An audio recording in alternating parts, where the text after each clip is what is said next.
Okay, so if you are of a certain age, you remember the Garbage Pail Kids, and that's what I want to talk about today. Uh, the funny thing about the story about the Garbage Pail Kids is that they're probably the least interesting thing in their story. So to talk about them, we actually have to go back to 1971. So in 1971, this lady by the name of Martha Nelson Thomas started experimenting with something called soft sculpture. You've probably seen this before. It's basically like sculpting with cloth and maybe fillers. Uh, Growing up, I remember going to a lot of craft fairs. Well, going to a lot of fairs where they had crafts and seeing these things. I don't know. They always kind of, I can't explain why. They always kind of bothered me a little bit. I think it was the idea that you had a thing that was cloth that was being passed around or being set on display. And it just kind of came off as always kind of unsanitary to me. Is that weird? Like, even as a kid, I thought that was unsanitary. There's plenty of things I do that are so much more unsanitary than just having a cloth sculpture, especially as a kid. But they always just seemed like it would just collect dirt and dust and snot. And so, with her experimenting with soft sculpture, she created these things called doll babies, and started selling them in craft fairs. So then in 1976, she met this guy, and wait for it, a guy by the name of Xavier Roberts. So, yeah, if you're of a certain age, you definitely know who Xavier Roberts is. And if you haven't figured out by now, you know where this story is going. Matter of fact, you probably thought this was Xavier Roberts. You're like, wait a minute, who is this Martha woman? Shouldn't you be talking about Xavier? No, the story starts with Martha. Martha.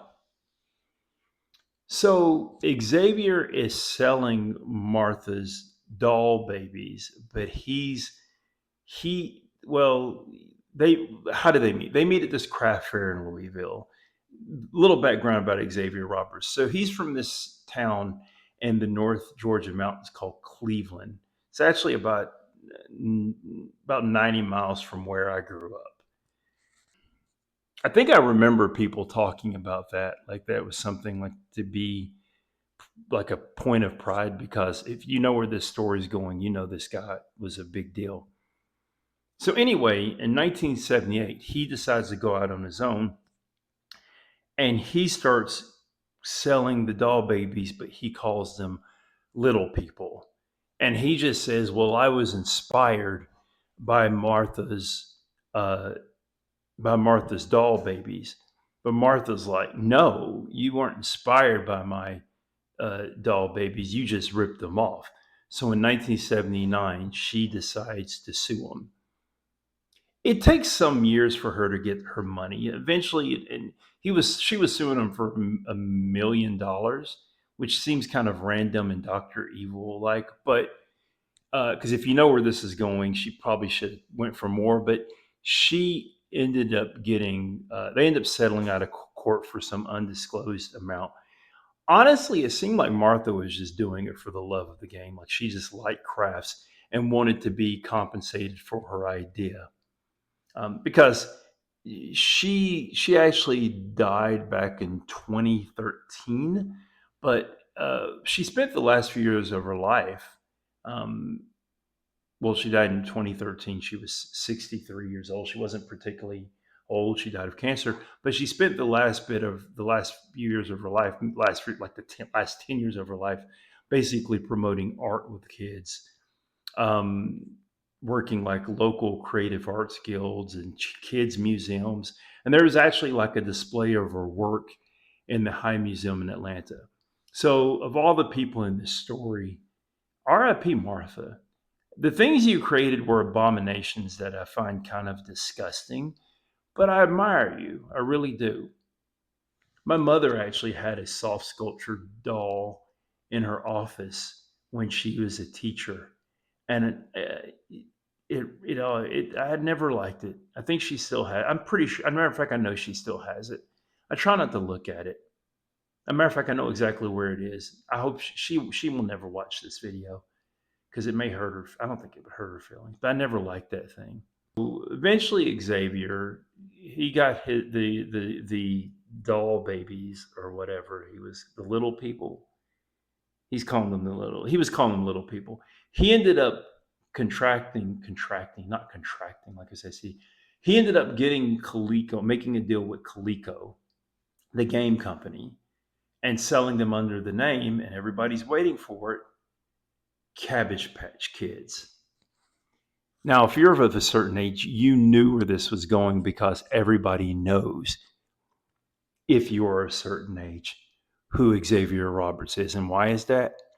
Because every Cabbage Patch Kid has his name on its ass. Seriously, if you went to someone's house and they had a Cabbage Patch Kid, you would flip that thing open, you'd look at the butt, and you'd be like, oh, no, this is the real thing. But if it didn't have Xavier's name on the ass, you know that that wasn't the real thing. That's how you could tell. So the thing is, you didn't buy a Cabbage Patch Kid, you adopted it. And there was even like this, they bought like an old hospital and they converted it to like a Cabbage Patch Kid, a Cabbage Patch Kid foster home or something weird. Look, man, I'm from the North Georgia mountains. Man, we're weird people up there. That's all I got to say. So anyway, the Cabbage Patch Kids are said to be responsible for the modern day Black Friday event. I don't even know if we have Black Friday events anymore, but when people used to go to malls and whatnot and Walmart the Friday after Thanksgiving. Why did I say it like that? Thanksgiving. Wow. It's like I'm talking about North Georgia and the North Georgia's coming out. But when people used to go to malls and like basically in melee fights over Tickle Me Elmo, that was Black Friday for you youngins who don't remember because everything's bought online. So in 1983, it was the big Christmas craze, these ugly little abominations of toys.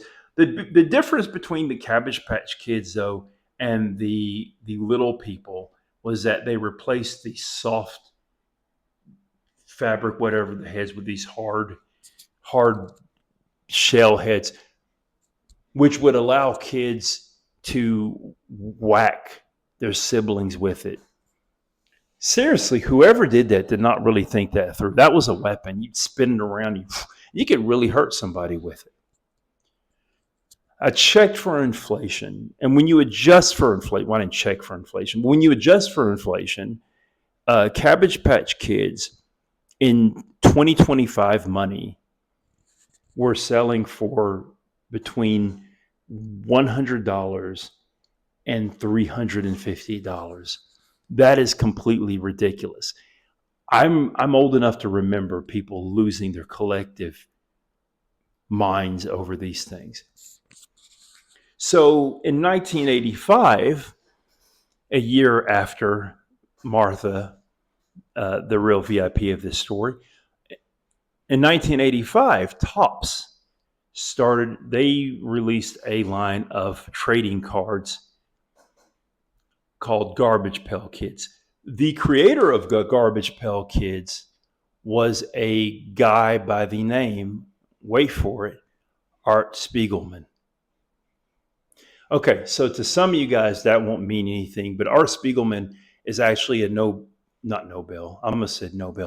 Pulitzer Prize winner. He's the first person to win a Pulitzer Prize for his graphic novel Mouse, which is a kind of a retelling of his parents' experiences in concentration camps during World War II, where the Germans are depicted as cats and the Jewish people are depicted as mice, and I think the Polish people are dogs or pigs. Maybe the Americans are dogs and the Polish people are pigs. I can't remember, but he won the Pulitzer Prize.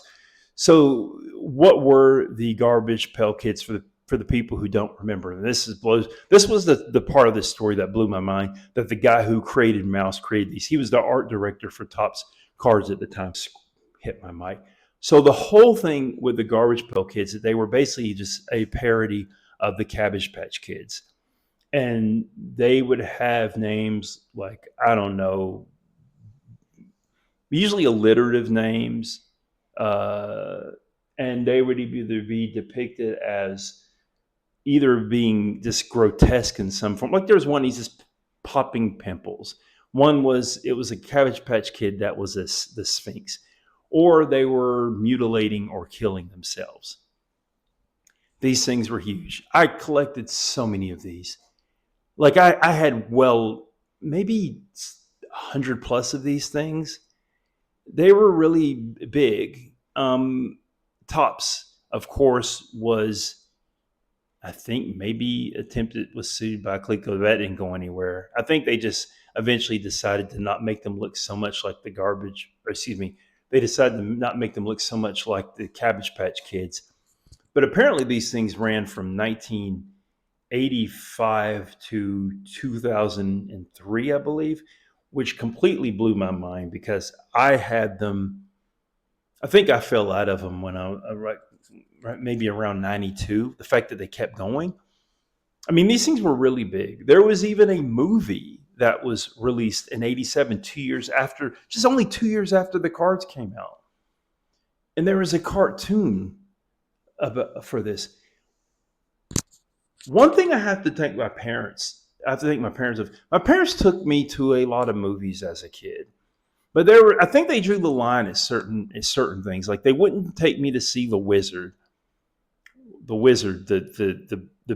Fred Savage with the. It's just it's like a 90-minute Nintendo commercial, and they didn't take me to see the Garbage Pail Kids movie. I think they drew the line somewhere. Like I went and saw Back to the Future. I went and saw Ghostbusters. I went and saw Beetlejuice. So it wasn't like they were. So it wasn't like they were really restrictive what I could see. I think they were just like, no, we draw the line at this bullshit right here. And periodically, they try to bring back the Garbage Pail Kids. They talk about bringing back a cartoon. Don't bring back the cartoon. Let it die. Just let it die. It's very gross. I don't know what's grosser though, the Garbage Pail Kids or the original Cabbage Patch Kids.